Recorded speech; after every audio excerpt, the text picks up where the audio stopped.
ሰላም ጤና ይስጥልን። የተወደዳችሁና የተከበራችሁ የቻናላችን ተከታታዮች እንደምን አላችሁ? በዛሬው ፕሮግራማችን ላይ ሁለት መረጃዎችን ነው ይዘንላችሁ የቀረብነው። ከዚህም ጋር ተያይዞ የመጀመሪያው መረጃዬ በሀገራችን ኢትዮጵያ በኤሌክትሪክ የሚሰሩ የሥራ ሚኒባሶችን በተመለከተ አሁናዊ ሙሉ ዝርዝር መረጃቸውን የሃይሩፍ ኤሌክትሪክ መኪናን ዋጋ መረጃ ይዣለሁ።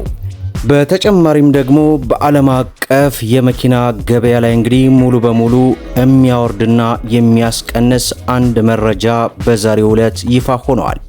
ይህም የመኪና አምራች ካምፓኒ እንግዲህ እጅግ ግዙፍ የመኪና አምራች ካምፓኒ ሲሆን በዓለማችን ርካሽ የሆኑ ተሽከርካሪዎችን ወደ ገበያ ሊያቀርብ ስለመሆኑ በዚህ ሰዓት የደረሰኝ እጅግ በጣም መልካም የሆነ ዜና አለ።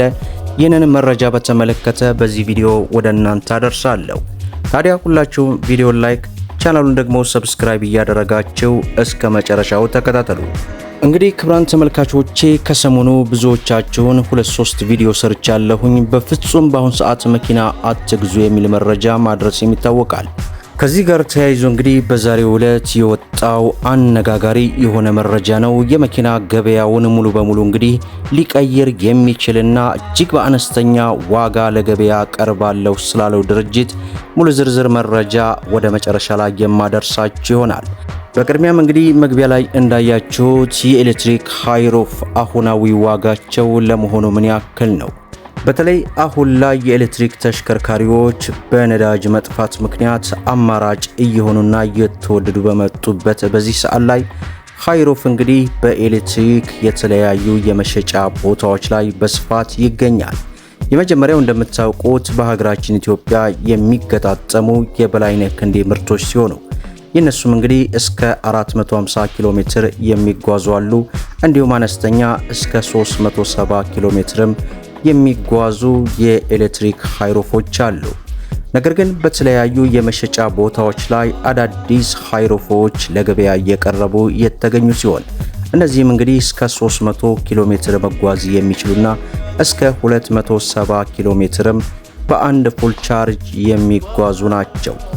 እነዚህኞቹ እንግዲህ ከ200 እስከ 300 ኪሎ ሜትር መጓዝ የሚችሉት ሃይሩፍ የኤሌክትሪክ ተሽከርካሪ በአሁን ሰዓት ከቦታ ቦታ ልዩነት ቢኖራቸውም ከ5 ሚሊዮን 900 ሺህ ብር እንዲሁም ከ5 ሚሊዮን 500 ሺህ ብር ጀምሮ ለገበያ ቀርበዋል።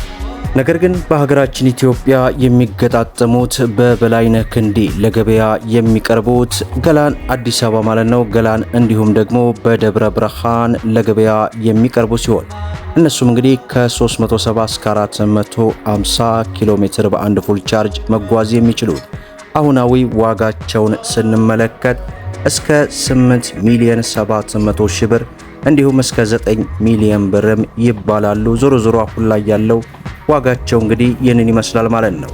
ሌላው እንግዲህ በዛሬው ዕለት የተሰማው እጅግ በጣም መልካም የሆነ ዜና ነው። ይህም እንግዲህ ግዙፉ የዓለማችን የኤሌክትሪክ ተሽከርካሪዎችን በማምረት የሚታወቀው ቴስላ የተሰኘው የመኪና አምራች ካምፓኒ እጅግ በአነስተኛ ዋጋ እንግዲህ የዓለማችንን የመኪና ገበያ ይቀይራል ስለተባለ አነስተኛ የኤስዩቪ ተሽከርካሪዎችን አምርቶ ወደ ገበያ ሊያቀርብ መሆኑ በዛሬው ዕለት ተሰማ።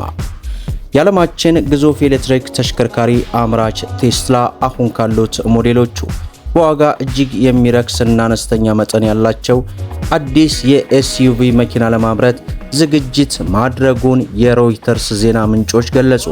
ይህ ሬድውድ በሚል ስያሜ የተቀመጠው የኮድ ስም የሚጠራ አዲስ ፕሮጀክት አሁን በገበያ ላይ ካሉት ሞዴል 3 ወይንም ሞዴል ዋይ የተቀየረ ሳይሆን ሙሉ በሙሉ አዲስ ዲዛይን የሚኖረው መሆኑ ታውቋል።